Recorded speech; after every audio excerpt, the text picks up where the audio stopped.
From Los Angeles to a worldwide audience, this is Boaz Power TV, where we take your life to the next level. Now, internationally known speaker and author, here's Boaz. Hi, welcome to the Power Show. You are part of the Power Nation.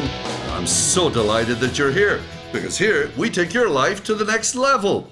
We help you improve your attitude, your relationships, your finances, and your career. This is episode number 131 on Boaz Power TV, and I call this one, Can I Offer You a Second Helping? You know, some people sit around and complain about society while others do something. Some people sit around and hope for things to improve while others offer hope by their actions. In the United States, the richest country in the world, there are people who are homeless and there are people who go to bed hungry. So, as you may find yourself not worrying about food and shelter, you may ask, what can I do about that?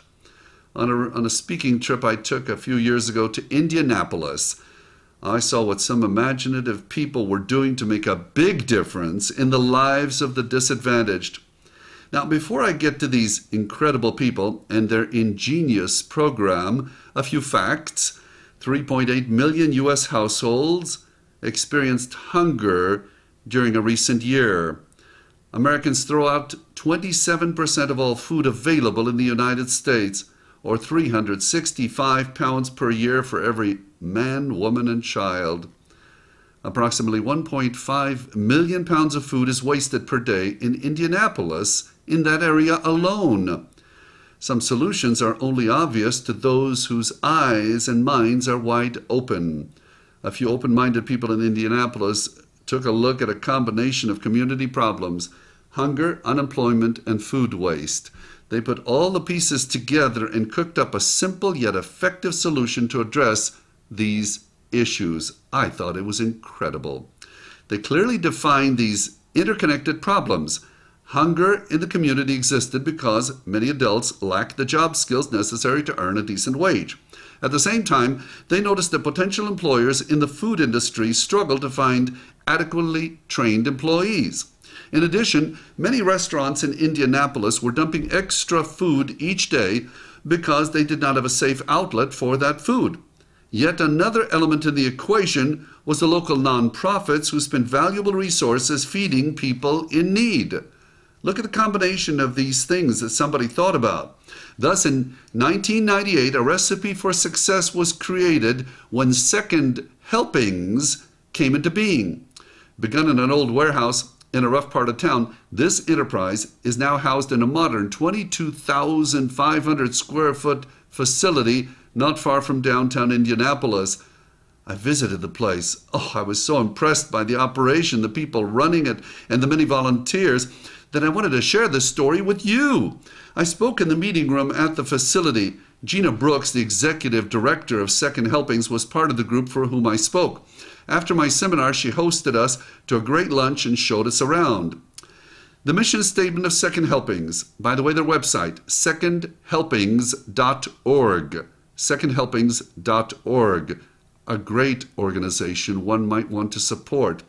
It's simple and powerful. The mission statement: Second Helpings Incorporated, a food rescue, job training, and hunger relief organization serving greater Indianapolis, safely utilizes rescued food to educate and train adults for positions in the culinary field and to distribute nutritious meals to shelters for the disadvantaged.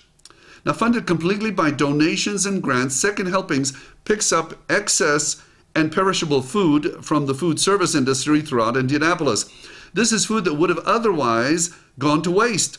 Several Second Helpings trucks make the rounds each day to collect these foods. A portion of the rescued food is used to train adults for a career in the food service industry. Second Helpings offers a free 10-week culinary job training program taught by a full-time instructor and volunteer chefs from around the community. Now, upon graduation, students accept higher paying positions in the food service industry. The rest of the rescued food is turned into 2,000 meals a day, 6 days a week, that are delivered by Second Helpings to other social service agencies that serve disadvantaged and hungry men, women, and children in Indianapolis. I was so moved by this.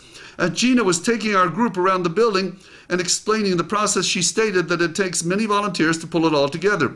In its 6 years of existence, back when I wrote this in 2004, Second Helpings had delivered over 1.2 million nutritious meals to its nonprofit partners in the Indianapolis area. As I said, I was amazed by what I saw and what I learned about Second Helpings on my visit that day in Indianapolis.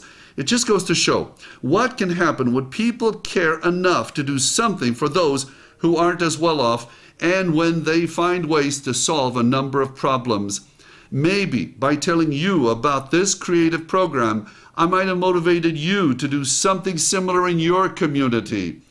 Maybe at the table of life, you might have just decided to take a second helping. So the affirmation for this episode of Boaz Power TV, you may want to write this down. It's an affirmation of solutions. I think creatively and arrive at amazing solutions. I think creatively and arrive at amazing solutions. Thank you for joining me. If you like these messages and many people around the world find them highly beneficial, please do me a favor. Forward this to 5 people you know. Suggest they go to my website, boazpower.com, and they can also subscribe to these free weekly broadcasts on Boaz Power TV. You are special, you are unique, you are destined for greatness, and I believe you're now finding ways to be of greater service to your community. I see it in you. You are a champion. Have a powerful day. This has been Boaz Power TV.